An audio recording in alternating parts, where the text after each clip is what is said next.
नमस्कार दोस्तों, स्वागत है आपका daily one topic by AK YouTube channel पर। भारतीय शासन व राजनीति में हम पढ़ रहे थे राष्ट्रवाद को।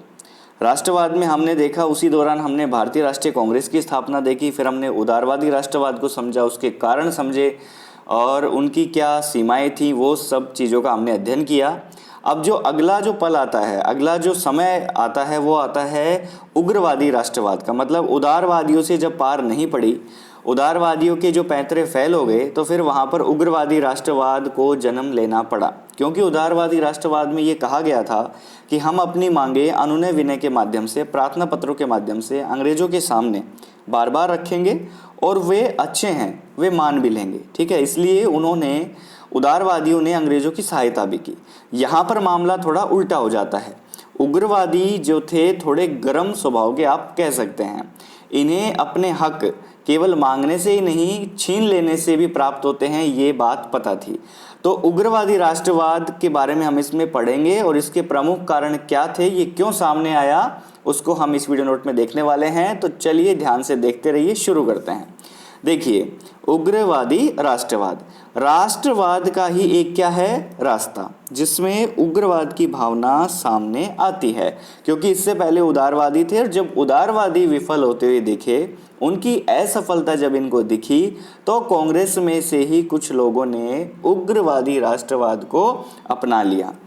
1905 से 1919, मतलब 1885 से 1905, 20 वर्षों तक जब कोई भी ऐसी बड़ी कामयाबी हाथ नहीं लगी, तो 1905 में उग्र राष्ट्रवाद के नाम से, उग्रवादी राष्ट्रवाद के नाम से ये राष्ट्रवाद चल पड़ा।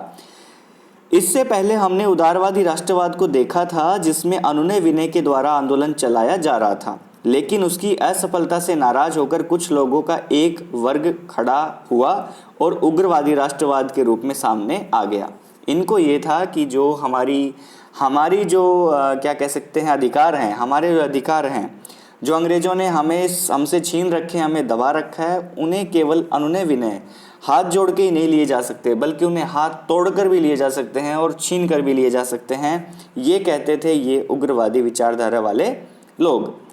ठीक है, अब उग्रवादी विचारधारा क्यों सामने आई, इसके क्या महत्वपूर्ण कारण थे, उन कारणों की हम इसमें चर्चा करेंगे। तो राष्ट्रीय आंदोलन का जो ये चरण था, ये उग्रवादी राष्ट्रवाद के नाम से जाना गया। ठीक है, 1905 में ये शुरू हुआ, 1919 तक ये बना रहा, इसके बाद में गांधी युग आ गया था। देखो, प्रमुख इसमें कारण कौन कौन से थे, उनकी हम एक एक करके चर्चा करते हैं। सबसे बड़ा कारण हम देख सकते हैं उदारवादियों का असफल होना। उदारवादियों का असफल होने का मतलब था कि वहाँ पर देखो, जैसे पिछले वीडियो नोट में हमने देखा था कि जो उदारवादी थे वो ये चाह रहे थे कि भाई हमसे ऐसी कोई भी बात ना हो जिससे कि हिंसा हो। ठीक है, लेकिन हमारी मांगे जायज़ हैं तो अंग्रेज़ों के सामने हम रखेंगे और वो मान भी लेंगे। 1905 तक, 1885 से 1905 तक, कांग्रेस की स्थापना से 1905 तक, 20 वर्षों तक ये वैसा ही काम करते रहे कि भाई अंग्रेज़ों को ठेस नहीं पहुंचनी चाहिए, इनके साथ लग के ही हमारा मतलब भला होगा, हम विकास होगा, हमारा विकसित होंगे हम, ये वो कहते थे। तो अब इस ओर यदि हम देखते हैं तो उदारवादी एक तरीके से असफल हो जाते हैं। जैसा कि हमने इससे पहले वाले टॉपिक में बताया था कि उदारवादी तरीकों को राजनीतिक भीख कहा जाता था। बार बार हाथ जोड़ के मांगना, अपने ही अधिकारों के प्रति हम दूसरों से मांग रहे हैं, तो फिर हम कहाँ तक ठीक हैं। ठीक है, तो उग्रवादी विचारधारा ने प्रार्थना की बजाय संघर्ष करना उचित समझा। पहली बात तो उन्होंने बोला कि हम किसी के सामने हाथ नहीं जोड़ेंगे, प्रार्थना नहीं करेंगे, हम संघर्ष करेंगे, हम लड़ेंगे और हम जीतेंगे, ये उनकी बात थी। क्योंकि जो कांग्रेस का एक तरीके से हम देख सकते हैं, कांग्रेस के जो युवा थे वो कांग्रेस की उपलब्धियों से बिल्कुल भी संतुष्ट नहीं थे। उन्हें अंग्रेजों के जो कांग्रेस कहती थी कि न्यायप्रियता है और वो अपने साथ सही बर्ताव करेंगे, उसके ऊपर बिल्कुल भी विश्वास नहीं था। और जो प्रमुख उग्रवादी नेता है उनके बारे में आप जानते होंगे, लाल बाल पाल कहते हैं, लाला लाजपत राय, विपिन चंद्र पाल और बाल गंगाधर तिलक, इनके नाम मुख्यतः लिए जाते हैं। ठीक है, और ये जो हैं, इसके साथ में इन्होंने जो अपनी नीति अपनाई वो संघर्ष की नीति थी, संघर्ष का रास्ता था। उदारवादी जैसे प्रार्थना, हाथ जोड़ना, ठीक है, और ये सब नहीं था, वहाँ पर नहीं था। ये तो कहते थे कि भाई हमें अपनी अधिकार जो हैं वो लेने हैं। यहाँ तक कि तिलक महोदय का ये कथन भी आपने सुना होगा कि स्वतंत्रता हमारा जन्मसिद्ध अधिकार है और इसे हम लेकर रहेंगे। मतलब जन्मसिद्ध अधिकार है भाई, इसे तो हम लेकर ही रहेंगे। ऐसे ही तिलक ने कहा था कि यदि हम वर्ष में एक बार मेंढक की तरह टर्राएं तो हमें हमारे प्रयत्नों में सफलता प्राप्त नहीं होगी। मतलब ऐसा नहीं है कि वर्ष में हम एक बार उठे और अपनी आवाज़ उठाए और फिर बैठ गए। हमें ये संघर्ष करना पड़ेगा, लगातार ये लड़ाई लड़नी पड़ेगी, उसके बाद ही हमें जीत हासिल मिलेगी। तिलक ने कांग्रेस को चापलूसों का सम्मेलन भी कह दिया और कांग्रेस के अधिवेशनों को छुट्टियों का मनोरंजन कह दिया। तो ये पॉइंट आप सुन लिया होगा, तो ध्यान में रखिएगा कि कांग्रेस के अधिवेशन को छुट्टियों का मनोरंजन किसने कहा, तो तिलक ने कहा। और कांग्रेस को चापलूसों का सम्मेलन किसने कहा, तो तिलक ने ही कहा। और स्वतंत्रता हमारा जन्मसिद्ध अधिकार है और इसे हम लेकर रहेंगे, ये भी किसने कहा, तिलक ने कहा। उदारवादियों की असफलता के लिए इन्होंने ये बातें कहीं, ठीक है। ऐसे और भी कारण हैं जो हम मुख्य हैं वो देखेंगे। कुशल नेतृत्व का आना। देखो लाल बाल पाल का मैंने नाम लिया, लाला लाजपत राय, बाल गंगाधर तिलक और विपिन चंद्र पाल।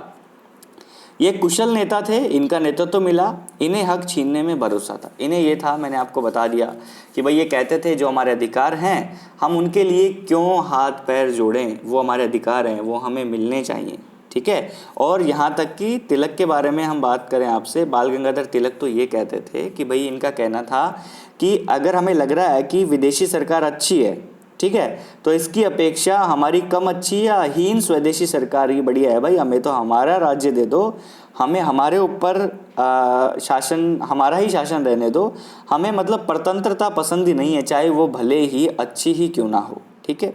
तो तिलक ने गणपति और शिवाजी उत्सव के माध्यम से, विपिन चंद्र पाल ने दुर्गा और काली महोत्सव के माध्यम से राष्ट्रीय चेतना जगाने का काम किया था। तो कुशल नेतृत्व आ गया था, उग्रवादी विचारधारा का उदय और विकास हो गया था, उसमें इन तीन बड़े नेताओं का बड़ा हाथ था, कुशल नेतृत्व था, तो इसलिए ये चीज़ सामने आई।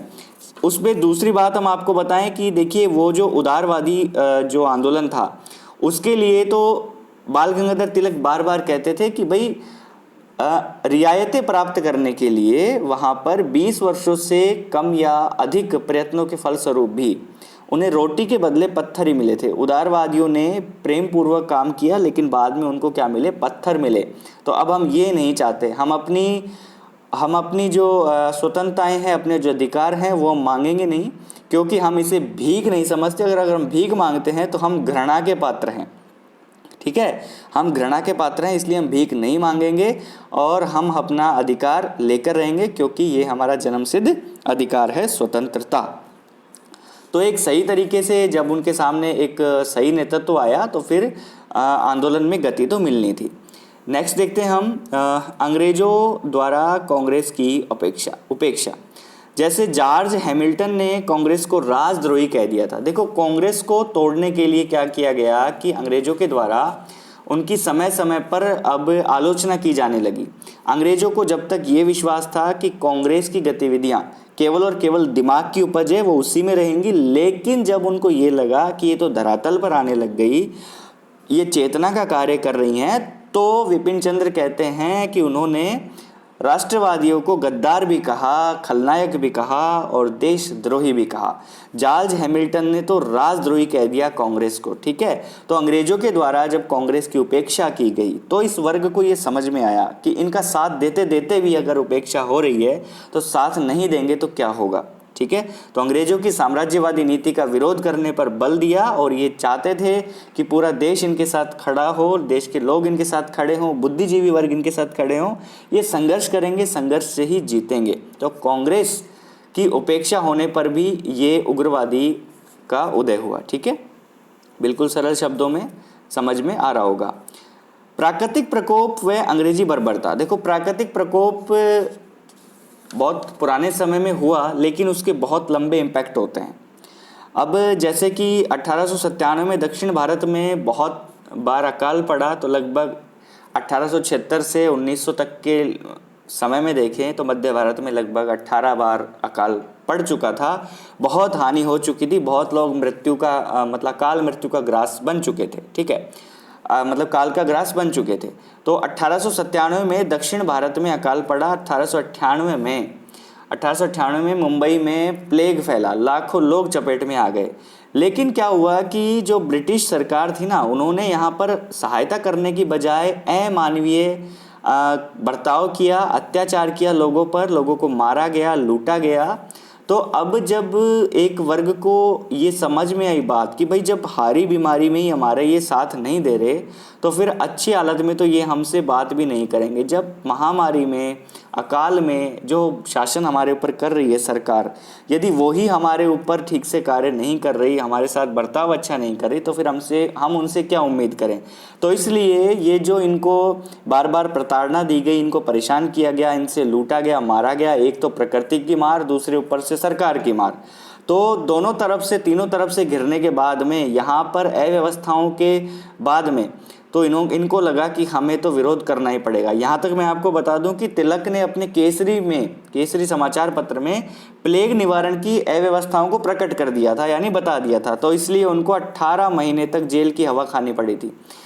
तिलक को 18 महीने तक जेल की हवा खानी पड़ी थी, मतलब बोलने की भी आज़ादी नहीं है। एक तो आपने बुरा किया, और आपने बुरा किया जो हम किसी को बता रहे हैं, तो फिर आप हमें भी पीटेंगे, है ना। तो ये स्थिति चल रही थी।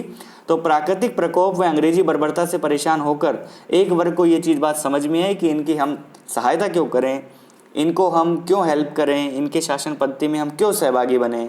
हम उठते हैं, इनके हाथ तोड़ते हैं, या तो हमें ये हमारी स्वतंत्रता हमें सौंप देते हैं, अदरवाइज हम छीन के मानेंगे, ऐसा ये मानते थे, ठीक है। तो बहुत सारे ऐसे और भी प्रभाव थे, कारण थे। जैसे उस समय के ऊपर 1896 की बात करें तो अफ्रीका के पिछड़े राष्ट्र अबिसीनिया या इथोपिया ने इटली को हरा दिया था, तो ये भी कानों में बात आई कि यार ऐसा भी हो सकता है। 1905 में जापान की रूस पर विजय से उग्र राष्ट्रवाद को बढ़ावा मिला था। तो ये कुछ तात्कालिक कारण हैं जिनसे कि भावना जगी थी कि यदि वहाँ के लोग कर सकते हैं तो हम क्यों नहीं कर सकते। तो दक्षिण अफ्रीका में भारतीयों के प्रति जो भी दुर्व्यवहार हो रहा था, उन घटनाओं से भी अंग्रेजी विरोधी भावनाएं तो जागरूक हो गई थी। तो कुल मिला के ये बात है, यदि अंग्रेजी विरोधी भावनाएं जागृत हो रही हैं तो वहाँ पर उग्रवादी राष्ट्रवाद को एक तरीके से तूल मिलता जा रहा था, ठीक है। जब दयानंद सरस्वती जी का ये बात सामने आई कि भाई भारत भारतीयों के लिए है, आत्मविश्वास जगाते हुए, तो फिर भारत भारतीयों के लिए है, तो फिर अंग्रेज यहाँ पे शासन क्यों कर रहे हैं, एक पॉइंट और जुड़ता गया। ऐसे धीरे धीरे जो भी हमारे समाज में जिन्होंने भी योगदान दिया, उन सभी की बातों से, कुछ अंग्रेजी सरकार की भूलों से, कुछ उनके अत्याचार से, मतलब कोई एक कारण स्पेशल नहीं होता किसी भी चीज़ का उत्पन्न होने में, बहुत सारे कारण जुड़कर